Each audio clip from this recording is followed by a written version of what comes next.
Thank you for joining us for this session of the K12 Blackboard Innovative Teaching Series. The K12 Blackboard Innovative Teaching Series is designed to help K12 educators reimagine education with Blackboard teaching and learning solutions. The K12 Blackboard Innovative Teaching Series harnesses the power of our K12 community of academic leaders, teachers, and other experts to provide relevant, real-time, on-demand, and ongoing professional development opportunities for K12 educators. My name is Katie Gallagher, and I'm the Senior Product Marketing Manager for Blackboard's Teaching and Learning Solutions and Products, and will be serving as the moderator for the K12 Blackboard Innovative Teaching Series. Thank you today to Colleen Duggan from our Central Marketing team and Jenny Breister from our K12 Field Marketing team, who will be helping answer questions today within the chat. We'll be joining you for the K12 Blackboard Innovative Teaching Series this spring, and we're always open to new ideas for topics for the series. So please let us know if you're interested in presenting for a future session or there's a topic that you'd like to see presented. You can always email me at katie.gallagher@blackboard.com.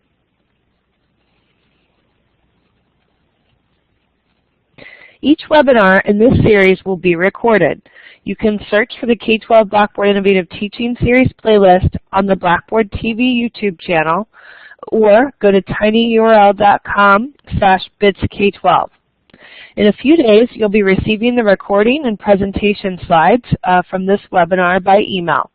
You'll also receive an invitation to participate in a professional learning community online that's designed to augment this series and create an avenue for ongoing collaboration and dialogue.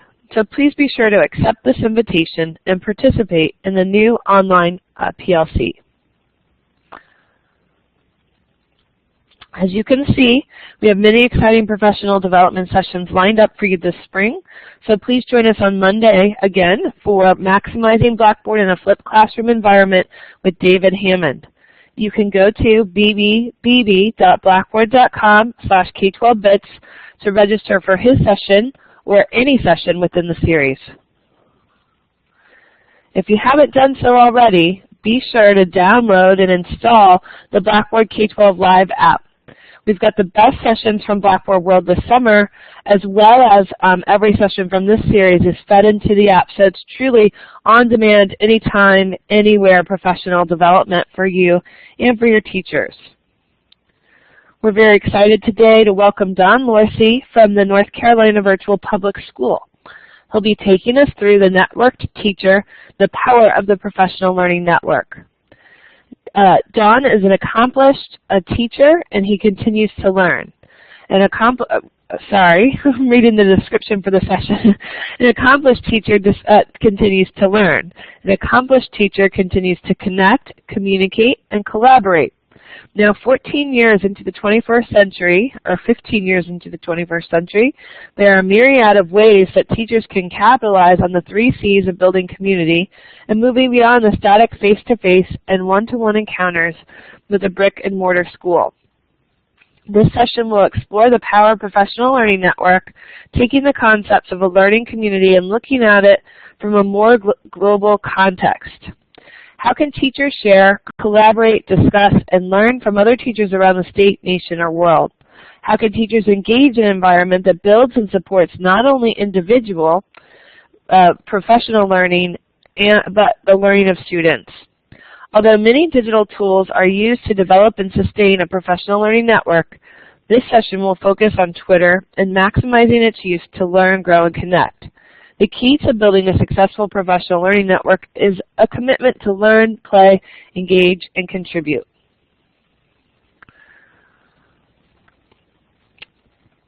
Actually, I'm jumping ahead. One second. So we're very happy to have Don with us. This is the second time Don has presented in the series, so we're very happy to have him back. He is the Director of Professional Learning for the North Carolina Virtual Public School. He's been an educator for 22 years, and before coming to NCVPS in 2007, he served as an English teacher for 11 years and an instructional facilitator for 4 years. He's passionate about teaching, learning, innovation, leadership, and digital literacy. He currently lives in Statesville, North Carolina with his wife, Michelle, who serves as the Chief Academic Officer for North Carolina Virtual Public Schools, and his daughter, Elizabeth, and 2 cats, Gator and Tebow. Yep, you guessed it, he's a Florida Gator fan. Okay, despite his Florida Gator fanness, we welcome him to the series, and I'm pleased to turn it over to Don for a great session today. Thanks, Don. Thanks a lot, Katie. I really appreciate it. I'm not going to thank too poorly of you for that little dig you made there about being a Gator fan. But I am so excited about being back again, and we have loved our partnership with Blackboard over the years since our inception, since our organizational inception in 2007.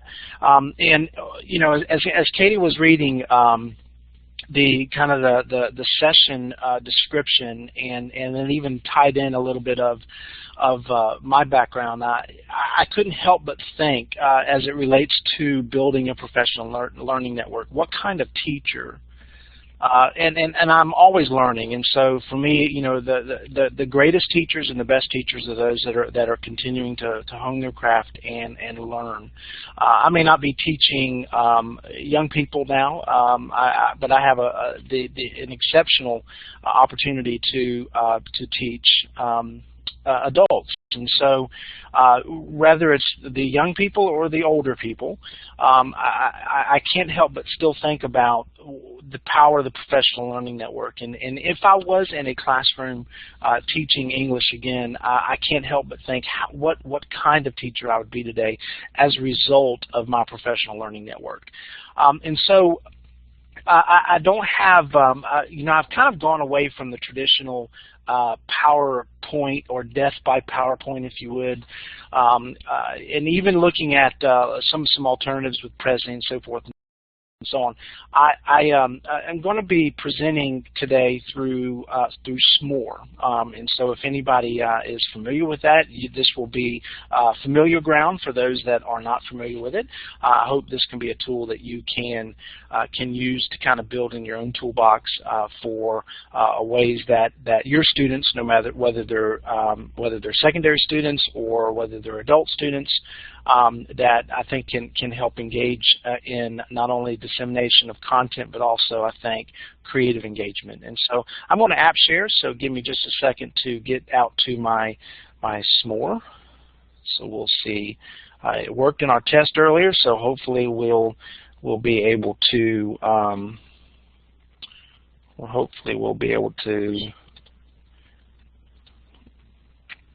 let me get it all squared away here for us.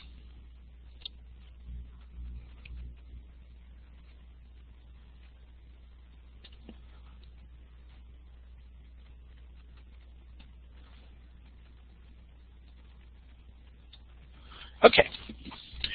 So when we think about a professional learning network, I hope that you will engage with me in the conversation today. I will be monitoring the chat a little bit in terms of I'll have some purposeful questions that I want to ask and kind of share with you so that we can kind of communicate.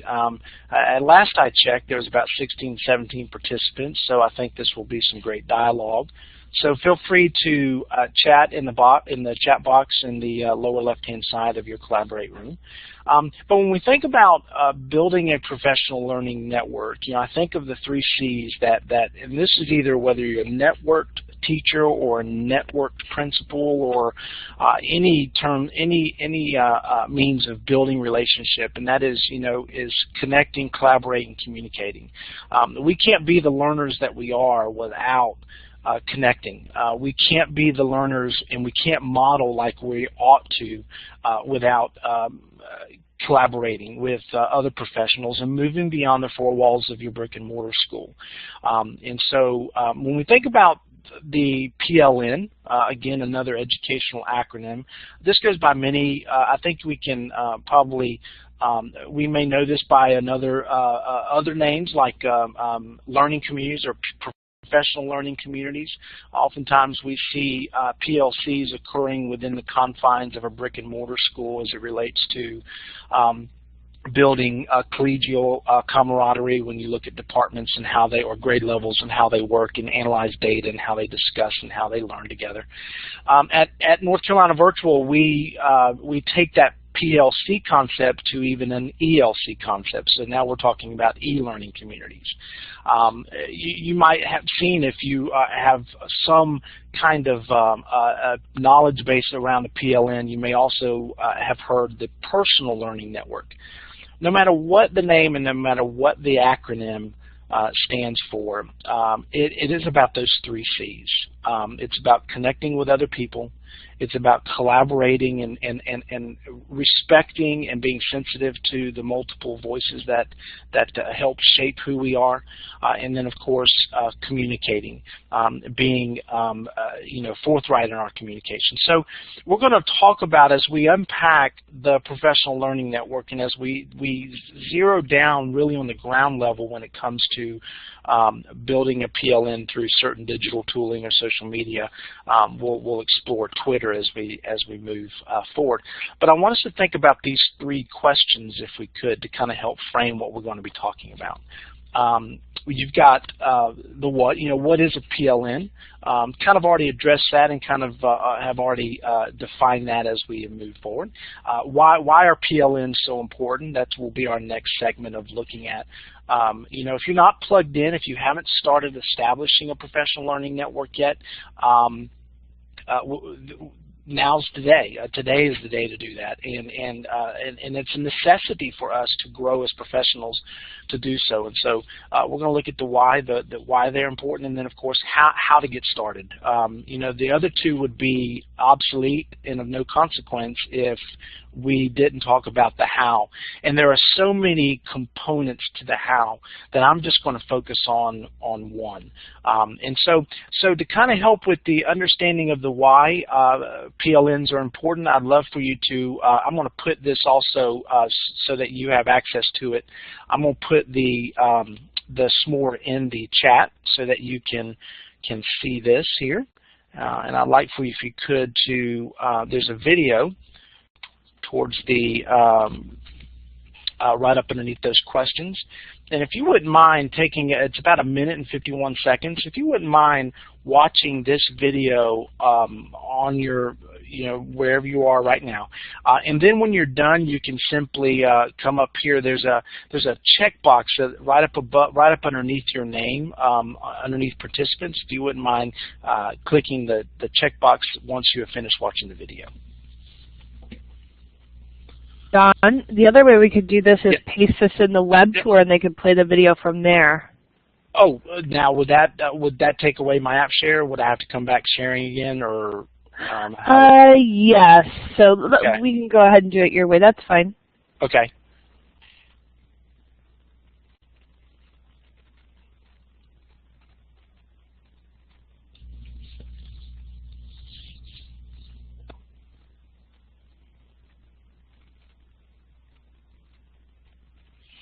And as you're opening up the video, the digital world teachers today, look at some of the keywords and phrases that define us as professionals and define us as educators.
Excellent. Looks like we have some folks that are finishing up the video.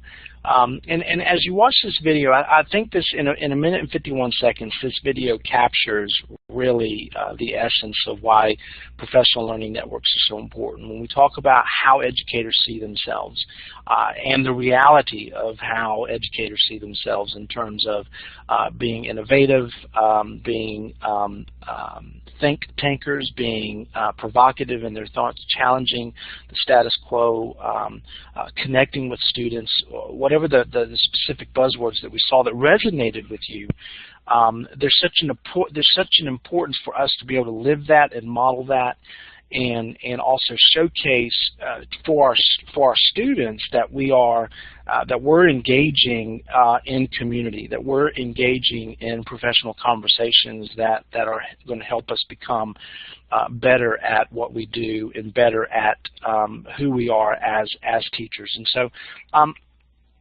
this next slide, I'd like to kind of get some chat around the image itself. And if we look at this, the teacher, of course, in the middle, you look at the categories above, curriculum documents, colleagues, popular media, and so forth.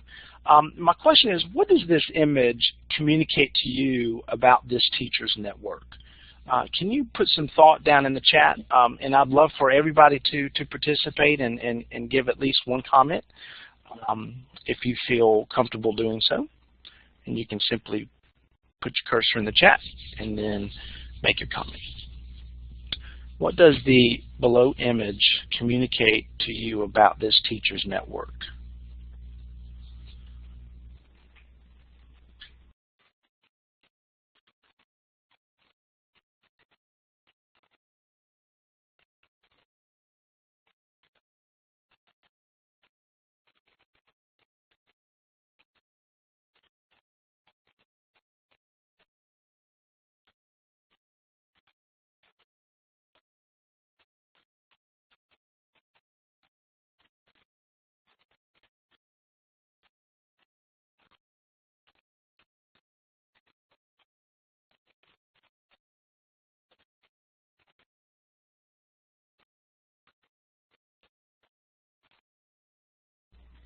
Excellent.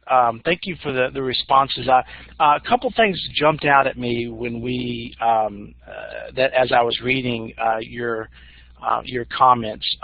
This is the typical network of a teacher. Now, we are in the second decade of the 21st century, so we can no longer really think about this as 21st century learning. I mean, we've been at this now for 15 years, and so I think it's about digital momentum. I think it's about digital voice. I think it's about digital footprinting. I think it's about again, going back to that connecting and collaborating. But if you look at this, everything is linear. You've got those 5 key pieces. With the exception of colleagues and family and local, everything is one way. Everything is one-dimensional, if you would. I heard a couple of you, and I'm paraphrasing, of course, a couple of you had indicated that this teacher is doing a lot of intaking, and I think that the tragedy of most of us as professionals is that we become very siloed. We have the 4 walls of our school building. We have the sometimes when we are teaching in a classroom, we may actually have we put construction paper or something over the window so people can't look in, so we kind of insulate ourselves.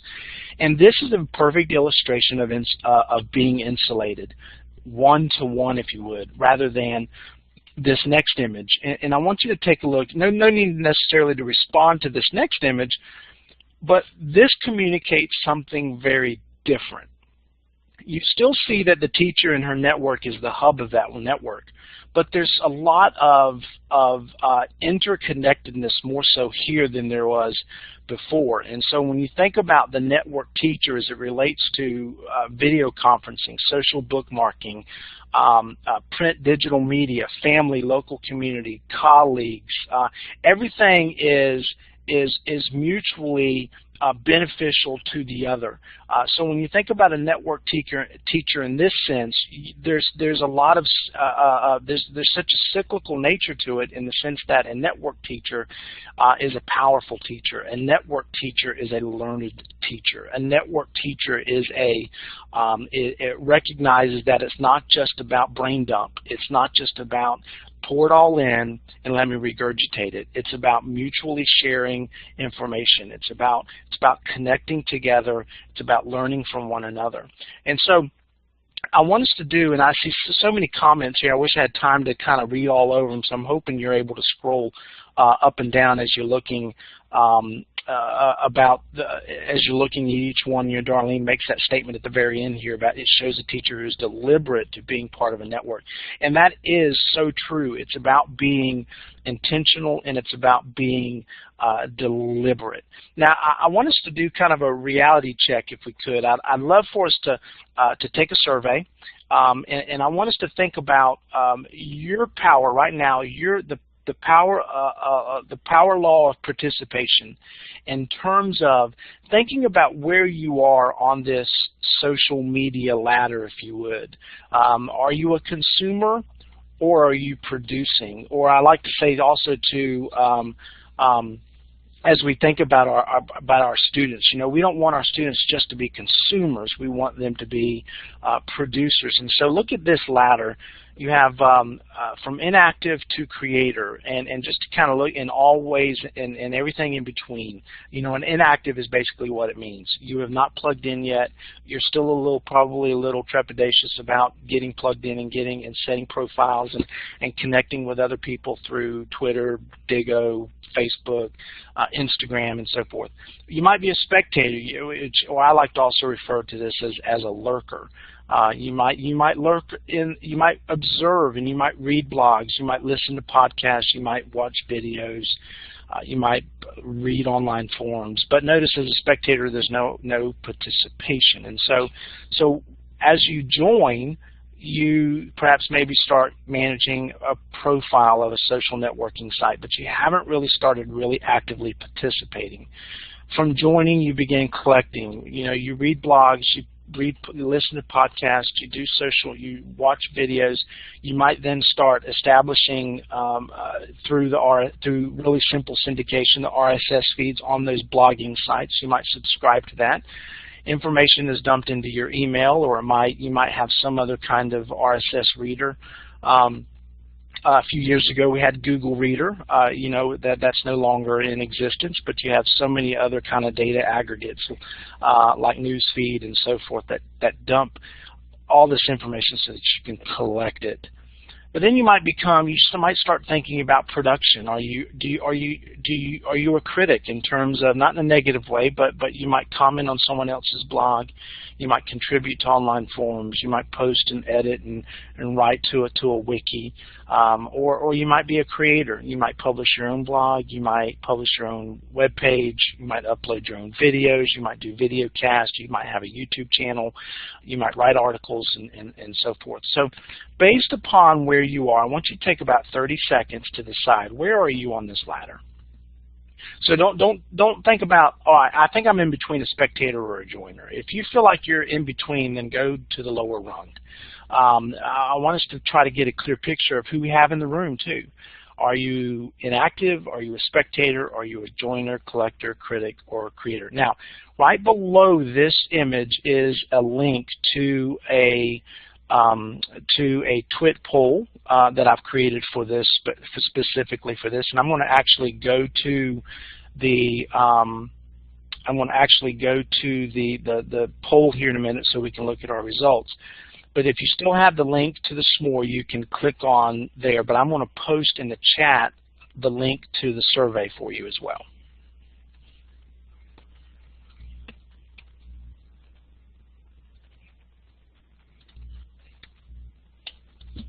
So please take just a few moments to respond to and submit a vote. I see some of you are putting in the chat, and that's okay. But if you wouldn't mind doing it on the twit poll, that would be great. And then I'm going to look at, I'm going to post the results here in just a few seconds.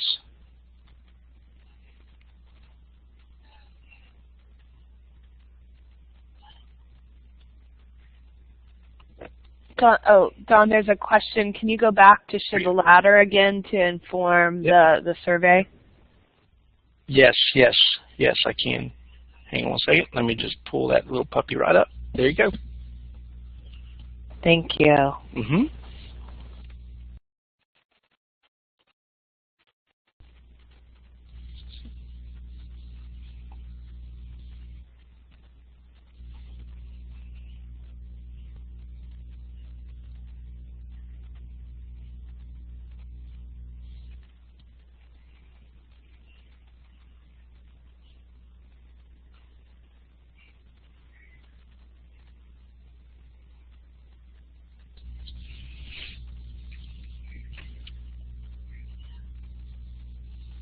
We got, as you look here, no inactives. Brilliant. But you know, that would be okay too. If we were in that place. We've got one vote at a spectator, none at joiner. We have based looking into perspective, we have 4 votes that are collecting their curating, and then we have 4 total that are either a critic or creator, and I think that's fantastic in terms of looking at the wealth of experience. Now, these results are not meant to show you. I'm going to refresh too to make sure to see if there's any additional votes that came in. So these results are not meant to guilt you into saying, "Man, I am, I'm just a spectator, and look at all of these other folks that are creating." Not meant for that. It's meant to kind of get a range that, because in a professional learning network, you grow in terms of your knowledge base. You grow in your comfort level. You grow in the way that you begin plugging and connecting in with one another. And so I thought this was a neat way to kind of look at where we are as we take a reality check of our own journey. I started the professional learning network journey back in 2008. I believe it was 2008, maybe 2009. And haven't looked back since. My professional learning network is primarily housed in Twitter. I use other tools to kind of help broaden that experience globally, but Twitter I found, because I don't, you can get so bogged down in 5 or 6 or 7 or 8 different kinds of digital technologies, and if you're a creator, you might be able to handle posting a blog. You might be able to handle posting to a YouTube channel. You might be able to manage a Facebook page. You might be able to manage a Twitter account, and that's great if you are at that point in terms of your networking. The key is that as we grow together and as we learn together, we begin to our if you would, our voice and who we are as we communicate what it means to be a learner, it will be shaped. And so I'm not the same person I was back in 2008 in terms of how I'm growing from one another, how I'm growing from my PLN. So I wanted to share, as we think about this comment, look at the slide here, right? There's some wording that I just posted back up in our room. That we must connect ourselves to connect to our students. So if our students are connected, they need to see us modeling that, and they need to see us learning through that. And I love this quote. This came from an Open Education, Digital Natives and Digital Immigrants Teaching the Net Generation. And it reads, "Ultimately, the message is a simple one. Educators, whether they are born prior to '64 or after, will find little classroom success if they remain in the avoider, reluctant, adopter, minimalist, or tourist categories." Now, a lot of that terminology kind of equates a little bit to our social ladder. It says, "There is now great clarity that educators must be at a minimum in the enthusiastic adopter category if they are to successfully teach the digital generation. In fact, we would contend that the best teachers moving forward will need to take their technology to an even higher level. To be successful, they will need, at least at times, to move into the category of user, often dubbed innovator." When I first started, I was a lurker. It didn't embarrass me that I continued to lurk and observe, but there had to come a point that I knew that as I participated, people valued I valued what others were saying, and they were valuing how I was contributing as well, and that's key. Look at this next image, the profile of a modern educator. I think the PLN helps really to shape this. When you think about question everything, that on the last row there, educators who question, educators who explore, educators who discover, the PLN is a catalyst for that. Dream big and ask why not. The PLN helps to discover that. We get to learn from the dreams of others. We get to learn from the questions of others. We get to learn from those who are shaking the status quo, embracing change.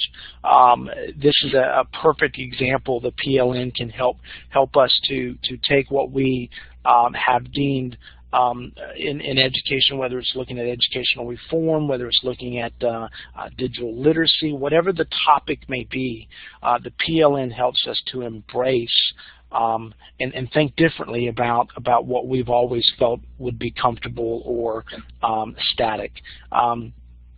You can look here, the idea of vulnerability. There is nothing more vulnerable than collaborating and connecting and failing, if you would, in terms of ideas and the thinking and the connections that we're making, and as we're growing from those mistakes and as we're looking at and learning from one another's. I love that top row, see themselves as co-learners and not just teachers.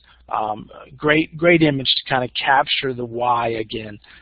Now this next segment, I'm not going to go through every item here, but when we talk about the why should a teacher be a part of a professional learning network? I think any of the national standards that we have in education, from the International Society of Teachers in Education standards, ISTE, to INACOL, to any state professional teaching standards, and I chose North Carolina because that's the state I'm a part of. You can see that all of these standards talk about interacting professionally. They talk about promoting and modeling digital citizenship, and this is the best way to do it, is connecting with others. The National Board for Professional Teaching Standards, their 5th core proposition relates to members being, teachers are members of learning communities, and that's what a PLN is in its essence, is a learning community. And before we get into some specifics on the how, I want to share with you these 3 thoughts as to the why. I love this statement. It's probably a little small here, but I'm going to kind of highlight it right here. Well, I'm going to enlarge it. Let's see what that does. From Curtis Bonk's excuse me, his book on The World is Open. If you have not, if you want a great read to explore the whole, not just about connected learning and not just about professional learning networks, but just the whole idea of how small our world has actually gotten because of its openness and because of its how people are so interconnected. And he writes, the human species as a whole has shifted from learning in silos to learning with others and readily sharing what one has learned. Great statement about what it means to and why we ought to connect in PLNs. I love this next one. Everyone you will ever meet knows something you don't. From Bill Nye the Science Guy. And that's what motivates me, is I want to learn from you. I want to learn from others. I want to grow my sphere of influence because I'm connected to such brilliant colleagues. And then finally, this last statement, the genius of you. This came from a conference not too long ago. I think it was a reform conference, and it was talking about you are the genius, and the world needs your contribution. And that's really the power behind the network teacher, is that you have something to contribute. You have something to help those around you to learn and to grow and to connect with one another.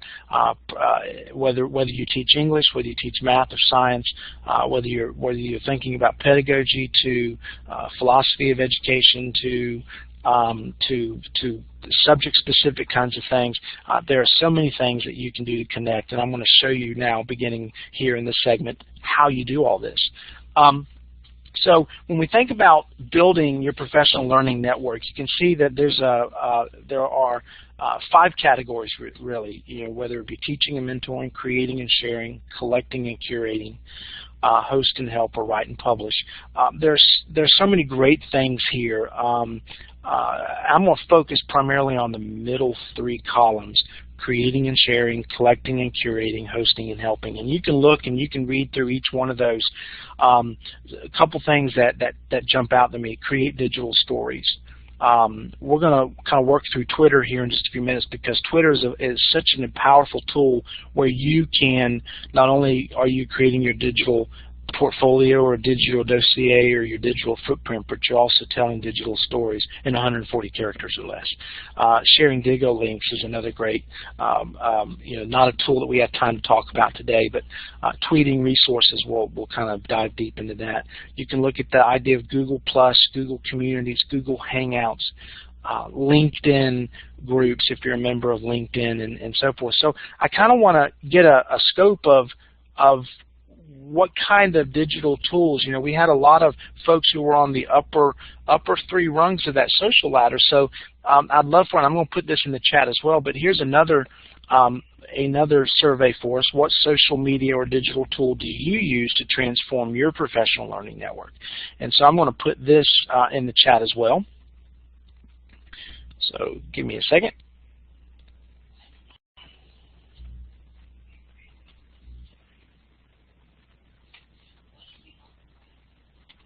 There's the poll as well, and I'm going back and looking through some of the chats while y'all are voting in this. Yeah, absolutely. I just now, Peggy, just now saw your comment. Excellent. Sometimes when you think you're at one level, and other times when you've gotten these brilliant moments of creativity and innovation, you may be higher up that ladder, and there's absolutely nothing wrong with that. So think about where you are in your PLN, and vote as many of these tools apply. For me, 5 of these apply for me personally, because I've been at this a while, and I've grown my professional learning network over the years, and so I've become more comfortable, more adept at using the right tool for the right occasion. So give us a vote here on this, and then I'm gonna show the results.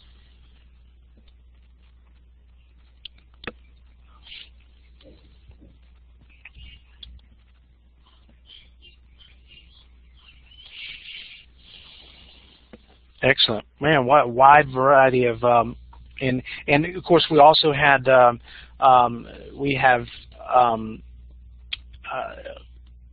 you have the opportunity to vote multiple times as well, and so some of these may be reflective of you may use Twitter, you may also use Google Plus or Google Community, depending on how what your specific intent is, and so I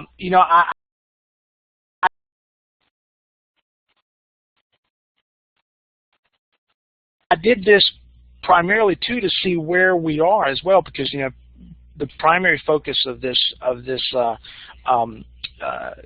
specific teaching series here is for this particular day is on using Twitter to build your professional learning network. And so 11 of you, or at least 11 votes, have indicated that Twitter is your tool of choice, and great. And so we're going to have some time in the next little bit here.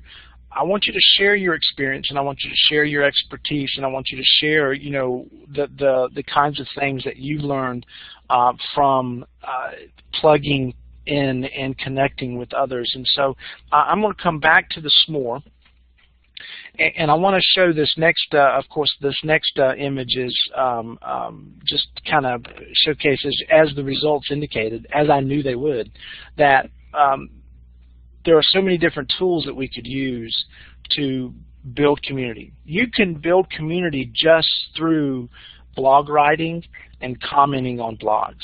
That's a viable means. Digo, great social media, social bookmarking tool. Scoop It if you've ever used Twitter. Of course, we're going to talk about Blackboard. Of course, I can't not mention Blackboard. And when you think about Blackboard itself, especially if you are connecting with other adults through a course site, through some kind of Blackboard adult learning kind of thing, I think you can definitely develop professional networking in that sense through the community that you establish. I was in a MOOClet or MOOCed not too long ago through Kent State, and folks were developing learning communities outside the framework of the course itself. They were taking that initiative themselves by creating their groups and whatnot that they were doing. Oh, I was just going to ask if I could. That's a great point. I was using just a going to see learning if I could management interject a system to quick kind of help question. do that. Edmodo, and ask the Pinterest. group to reply with the green checks and red X's. Sure. For those of you that are on the call that do use Blackboard, can you give us a green check if you've set up your social learning profile and whether or not you've explored our social spaces? That's a whole portion of Blackboard that's designed for a professional learning network. I'd just like to see a green check for those who have taken advantage of that enhanced profile and social learning aspect. So it looks like not many on the call have, but wanted to just point that out because there's an entire a new part of Blackboard designed for that. So thanks for letting me interject with that question, Don. No, absolutely. I think that's such a even Darlene kind of echoed that before you even asked that question about just this series alone is you're building your professional learning network. I've picked up a lot of folks who I've started following and they've started following based upon the last teaching spot that I did back in December, and you also have the network. You even talked about the community earlier, so I think that was a great piece for that. So just this graphic, this 4 stages of getting Twitter is just for to me it's kind of funny. And I just wanted to share this with you because you can see stage 1, which is you just really don't understand the tweets, the 140 characters, and that and so forth. And then the stage 4 is addiction to Twitter, and you can see some of the crazy little pop-out bubbles there on this. And I just thought it was some like the one down the very bottom, the crazy morons. Those who are, you only have to be a crazy moron if you love Twitter, and I love it. I'm almost to the point where, I used to be when I first started out. I would say that it consumed a good majority of my my learning, and so it still is consuming my learning. But I was probably focused on a little bit more than I should have, and so it was a happy balance now as I've grown over the years. But I just wanted to share that with you just to kind of create some levity there. I think it's kind of a funny little graphic. So the next pieces are mainly resources for you. For those that for the 11, I got 11 votes of those who are plugged in with Twitter, and I'm hoping, looking at the count, we have 22 people in the session. So I'm hoping that that I can convince 11 more before we leave here today the value of Twitter, and those that are already plugged into Twitter to help me do that as well. So when we think about the power of Twitter, I gave you a link here. This was actually a document that was started by George Couros, and I put his handle down a little bit later on. But I'd love to hear, and he's kind of developed this conversation around how you're using Twitter. And so if you click on the power of Twitter here, this is going to open up to actually a Google spreadsheet that kind of shows people from all over the country, people from all over the world, and their role and how they're using Twitter, and how Twitter has helped them. And this is a great way to see how other people, some great, you gotta kind of pilfer through all of the specific ideas there in column F, but there's some great information about how teachers are using, how librarians are using, how principals are using, how coaches are using Twitter. So I'd love for you to kind of share your your own story, if you would, and there's a Google form here. You don't have to do it now, but there is a Google form here, and you do have access to this more through the link that I shared. But when we think about the value of Twitter, I've listed about 10 ideas here that I think are so important in terms of, I don't feel like I've got anything to say. So how can I use Twitter for to connect and to communicate and to collaborate? First, sharing and collecting resources. I have learned. I can't tell you, just in the last 5 years, the best professional learning that I've experienced has not come at a conference, has not come at a face-to-face training session. The best professional learning that I've experienced in the last 5 years, bar none, has been from Twitter. And it's simply me taking about 3 Twitter breaks during the day. I'll check in the morning, I'll check at noon at lunch, and then I'll check a little bit in the evening. And if I can't get to those 3 kind of pieces, even if I comb Twitter during the once a day, I'm finding invaluable resources. And we'll talk a little bit about hashtagging as well. That can help, I think, even narrow the conversation and the scope of that conversation even further. Engage in educational discussions. I've got a great link further down on, if you are a math teacher, science teacher, if you teach early grades, if you're a school psychologist, if you are a post-secondary, if you're a college professor, whatever your role, there's some resources below that can kind of highlight for you some of the key conversations that are happening around the field of education. I've identified 3 here. EdChat is probably one of my most favorite. You can simply search that in Twitter, and tons of resources will come up. Of course, Blackboard K12 Live, the hashtag for this specific series. You can see what people are tweeting about this teaching series, what people are tweeting about Blackboard and about instructional usage in Blackboard and so forth. And now more specifically to our state, we have NC-Ed. A lot of states will have their specific hashtag. Use Twitter for back channeling at presentations. Create a hashtag. Always check your hashtag, though. That is such a great practice to do, because you want to make sure A, nobody else is using it, and B, no inappropriate content is displayed. If you like, for instance, we at NCBPS, we had a hashtag not too long ago called Go Live, G-O-L-I-V-E, and that was an acronym for us. But I searched it on a hashtag and got all kinds of crazy, inappropriate, provocative kind of images and things like that. So I had to change it to NCVPS Go Live. You can report out key learnings. Best way to grow your professional learning network is when you're at conferences like ISTE or INACOL or the Association of Supervision and Curriculum Development. Tons of great ways to where you can connect, follow their hashtag streaming, and then start following folks that have something important to say. Use a Twitter client. We'll kind of talk a little bit about that in our closing moments. Solicit feedback. Inform your PLN of learning opportunities. You can see communicating with experts.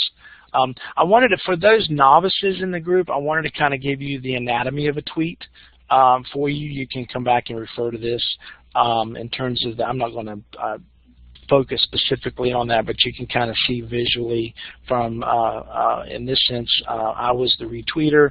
I tweeted Codable, and then you can see the links and what's being retweeted, the pictures and images and so forth. So just kind of a fun way to kind of look at Twitter. So when we think about getting the most use out of the Twitter sphere, it's okay to lurk, but you can't get connected if you're just observing. So there's going to have to be a time where you contribute. To remember to share, to connect, to create, to always, in Twitter's, and this is the cool thing, it's not about me. It's not about what Don Lursey has to say. I learn more from, I learn more from my PLN than I hope they're learning from me, but I feel like I'm learning more from them than they are from me. And oftentimes it's, I want to contribute, I want to give back, I want to help grow someone's sphere of learning experience. And so retweeting and replying are ways to do that. Follow educators who have something worth saying, and I've given you a top 12 list towards the bottom to begin with. Even if you've been on Twitter for a while, you don't have these folks you're following, I recommend you follow them. Pay attention to what's happening, pay attention to what others are saying. I don't know if you can see on my doesn't look like it. I don't think I've got it showing on my desktop or on the app that I'm showing.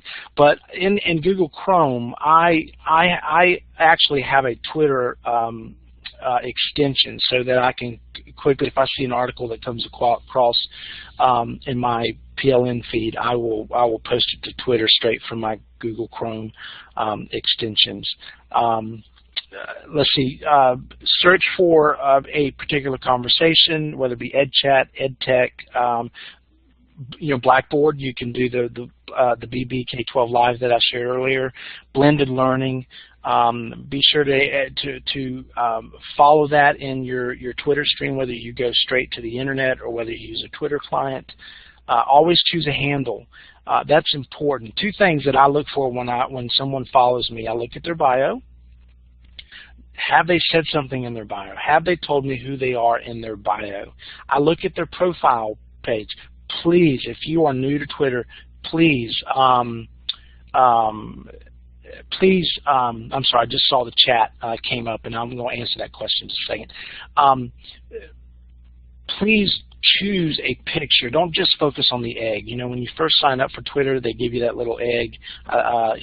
Choose something that's going to, a picture that shows you, maybe shows you and your family, maybe shows you just by yourself.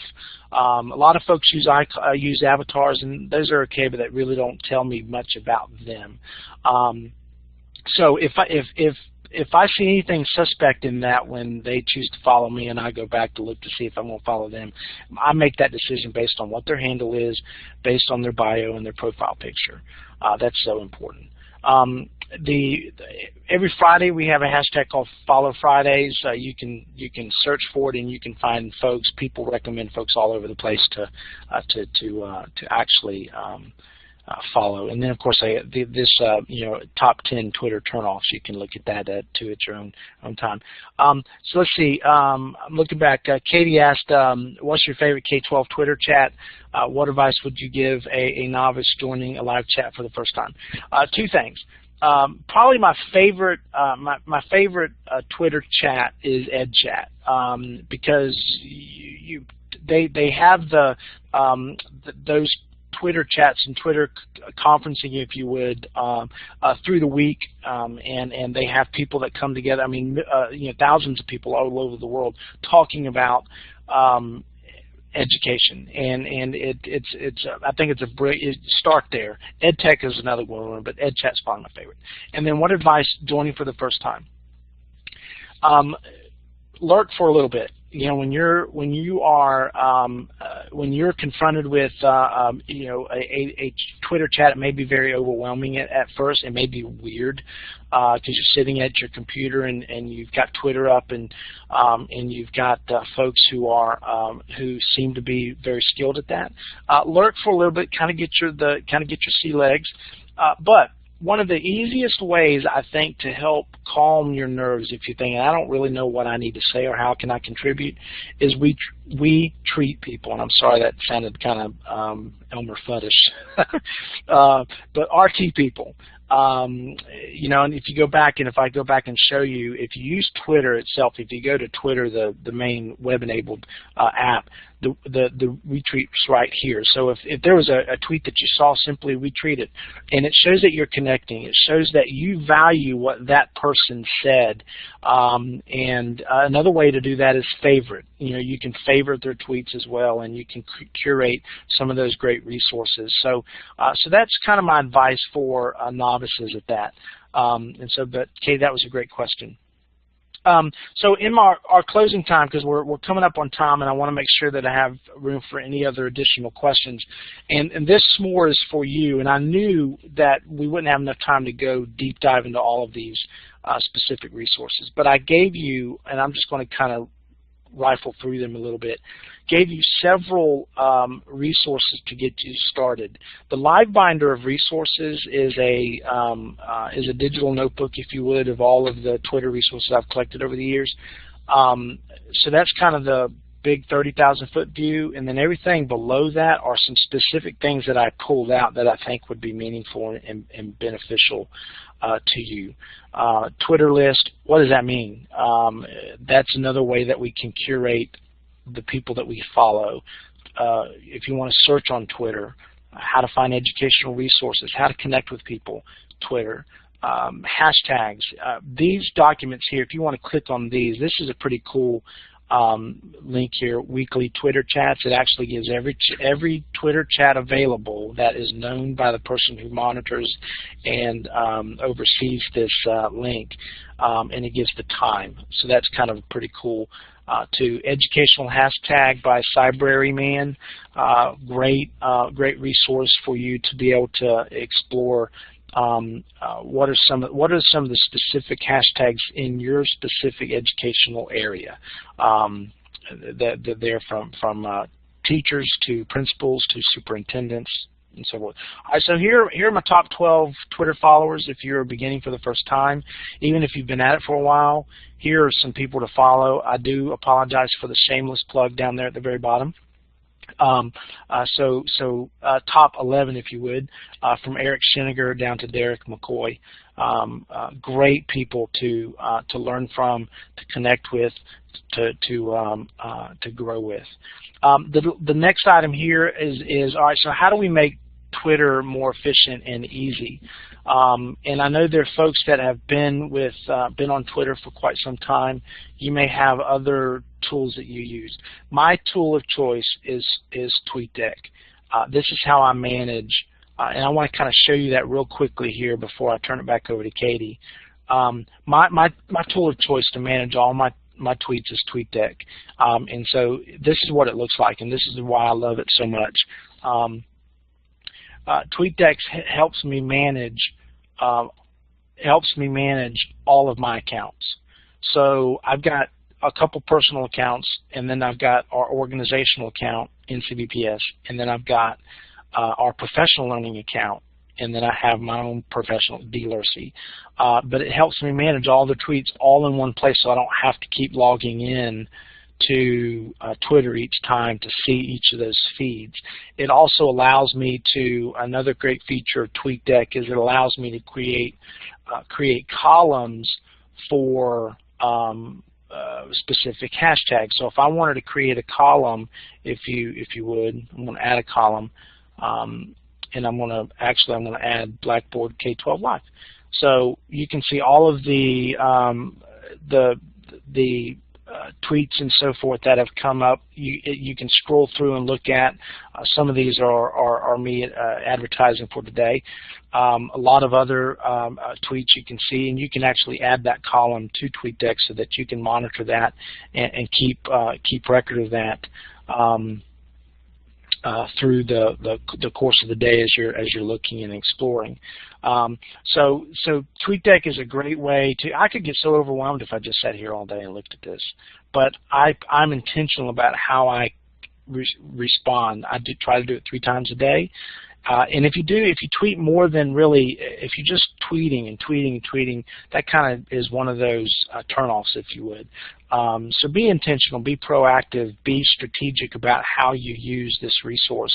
So TweetDeck is one of those resources that I use for keeping my tweets efficiently and easily. Hootsuite's another one. I've got some iPad apps here, some iPhone apps that I think are important. Some great resources on how to curate. What do you do on them all? You've got them in Twitter, but maybe you want to display them visually, or maybe you want to display them in a way that curates them together. So you have some resources there. And I knew specifically that this would be for you to go and explore after today. So I hope you take advantage of that. And then, of course, the last thing I'll leave you with to encourage to build and engage in a PLN, you got to lead by example. You got to be the change. So I hope you found some value add. Even those that have been on Twitter for quite some time, I hope you had something that you were able to take away. So with that said, I'm going to turn it back over to Katie, and I thank everybody for coming and listening. Thanks so much, Don. What a great presentation. As we wrap up the last couple of slides, I know we're at time here, but if anyone has any remaining questions, don't hesitate to post them in the chat. We'll answer them before signing off. I'll go through my last couple closing slides here, but you can see Don's contact information on his last slide here. If you haven't already downloaded the BBK12 Live app, be sure to do so and tell all your friends and colleagues about it. Free on demand, anytime, anywhere. Professional development. Every session of the series is fed into the app after we have the recording captured and published. Thanks to everyone for participating in today's session of the K12 Blackboard Innovative Teaching Series. Please let me know if you're interested in presenting in the series or you have ideas for topics that you'd like to see in the future. You can reach out to me on Twitter at @KatieGallagher or by email. You'll be receiving this recording, a link to the SMORE, and the presentation slides in a few days by email. You'll also receive an invitation to participate in an online professional learning community designed to augment this series and create an avenue for ongoing collaboration and dialogue. Please accept this invitation and participate in this new PLC online. Again, don't forget to join us on Monday for Maximizing Blackboard in a flipped classroom setting. Oops, hold on. In a flipped classroom environment with David Hammond from Medina High School in Ohio. And remember, you can go to bb.blackboard.com/K12bits to register for David's session or any other session in the series. And just thanks again to Don for a great presentation today. I hope you all enjoyed it as much as I did. And thanks everyone for joining us today.